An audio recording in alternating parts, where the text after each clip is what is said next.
Welcome back to Story in 5 Pages. If you're new here, this segment is called Ask Story in 5. It's where we, certified life coaches, give viewers advice for how to solve their problems. Today's dilemma is called My Husband Wants to Reconcile. I'm 25 and my husband is 28. My husband and I got married in our late teens after having been together for a couple of years, and I got pregnant at the age of 15. He was my first everything. Now we have 4 kids together.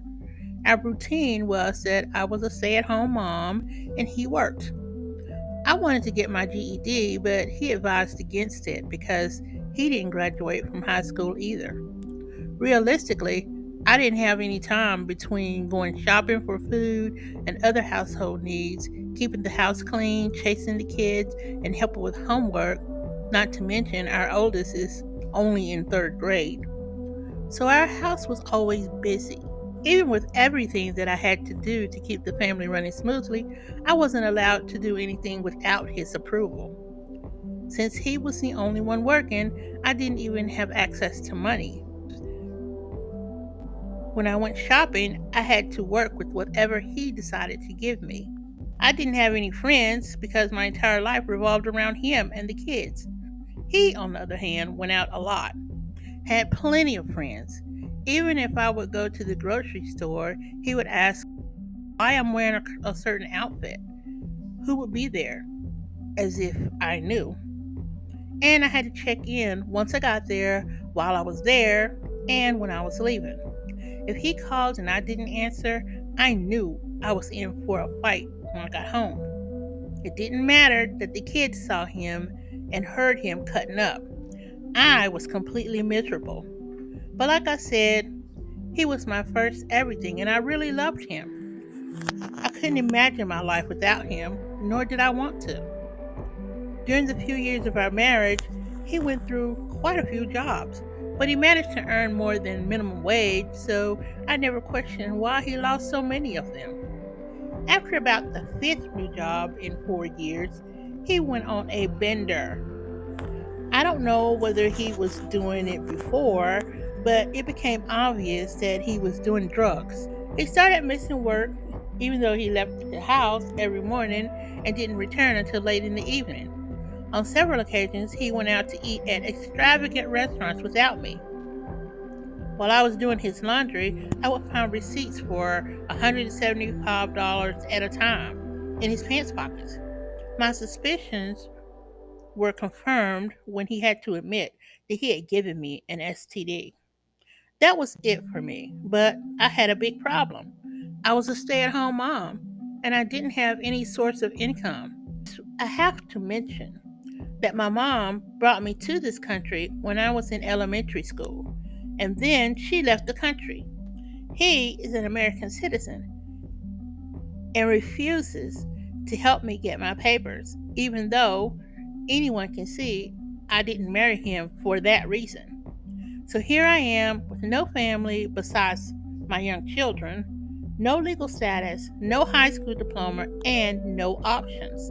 Recently, we got into a huge fight, the worst of them all because we've had plenty, most of which did get physical, and I decided to leave. Like I said, I don't have any family here, so I'm staying with his aunt for now. He refuses to help me with the kids or give me any financial support unless I go back to him.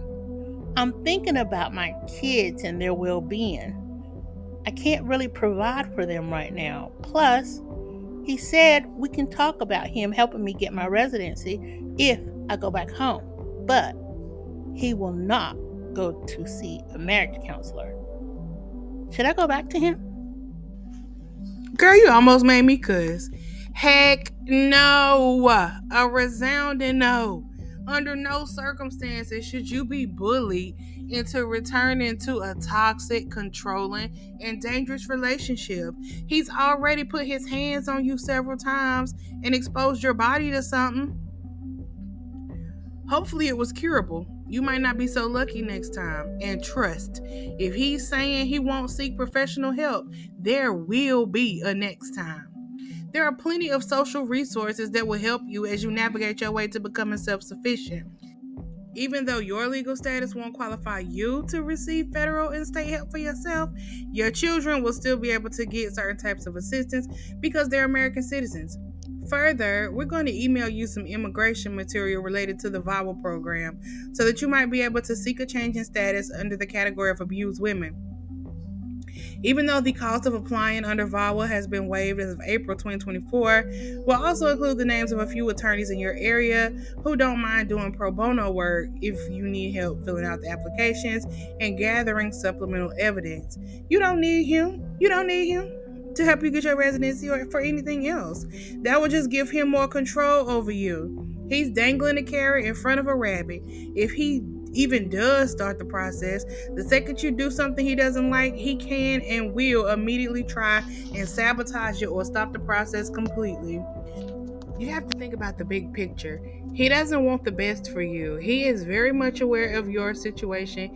He is very much aware of your legal status, and he knows that you don't have any family here, and he's put you in a very impossible position to even do any of that to begin with, to do anything that will prompt you to leave shows you that he doesn't care. And even more, why would he encourage you or discourage you from getting your high school diploma just because he doesn't have one? Why wouldn't he want you to be the best version of yourself? Why wouldn't he want you to take strides that will put you in a better position to care for yourself and your children? Because he wants to control you. That's not love. You made the right choice in leaving. If he was abusing you and is refusing to even help his children because you're not with him, then it's only a matter of time until the abuse potentially becomes directed at the children. And how many beatings can your body take? DV can often be fatal. Furthermore, if you had stayed, you would have been teaching your children that his actions were okay. And eventually, your sons would have grown up to disrespect you and eventually their future partners. Your daughters would have sought the attention of men who treat them the same way they saw their father treat you. You don't want that for them, and you shouldn't want it for yourself. You deserve much more. Love does not hurt. If it does, it's not love. Okay, what are we thinking? Put your thoughts in the comments. Thanks for watching. If you enjoyed this video, remember to like, share, and subscribe. If you have a story you want to share or if you need advice, send your submission to storyinfivepages@gmail.com. The email address will be in the description box. Catch you in the next one. Okay, thanks. Bye.